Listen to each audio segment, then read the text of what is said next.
So plantar fasciitis, this can be caused by a weight bearing problem, so you might be putting too much weight on that side, so you need to look at the underlying causes of why you're putting too much weight on that side, opposite muscle groups that or joints that might be a problem.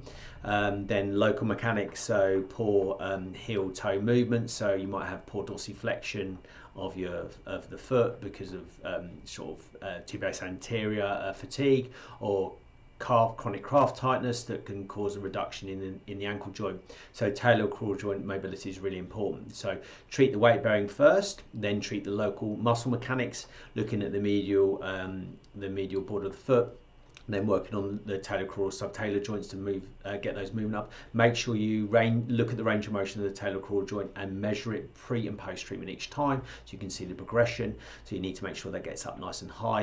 You need to give exercises around any pre-existing conditions around the mechanics, and then you give it exercises locally, so calf exercises, then arch, then golf ball in the arch. It will be sore. The golf ball in the arch will be 30 seconds to a minute. Build that up.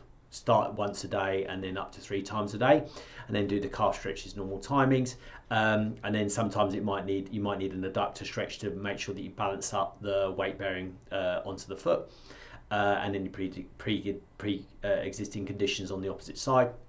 Once those things are under control, you've got to get that ankle range of motion up while treating the symptoms locally. If they're standing a lot, that's a real problem. That's a real barrier to improvement, precipitating maintaining factors. Again, if they're doing something, they're standing a lot, causing problems, then you may need orthotics to help with symptoms.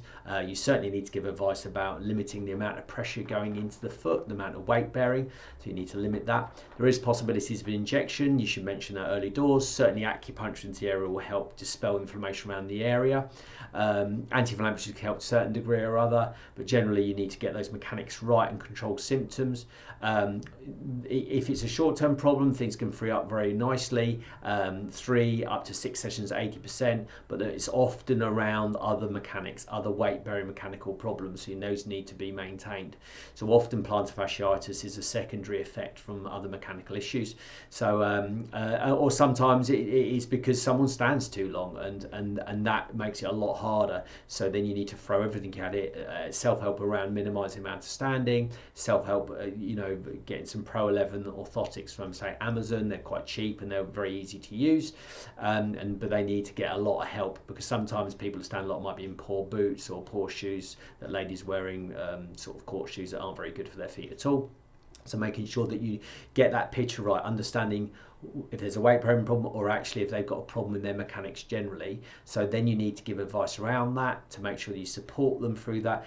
If they have that problem, then you need to make sure that you're going to give them more support, that they have got problems from their general life. Fitness can be quite difficult, so you might want to look at kind of non-weight bearing exercises, kind of like cycling, aqua aerobics, swimming and stuff like that, and try to minimize the amount of impact into the area while you're getting the whole of the mechanics stronger. So range of motion for talocrural joint, weight bearing, local treatment, and lots of advice. Short term 3 up to 6 sessions, but if there's long term problems precipitating maintaining factors, they will definitely need maintenance to some degree or other, and may or may not need orthotics as well.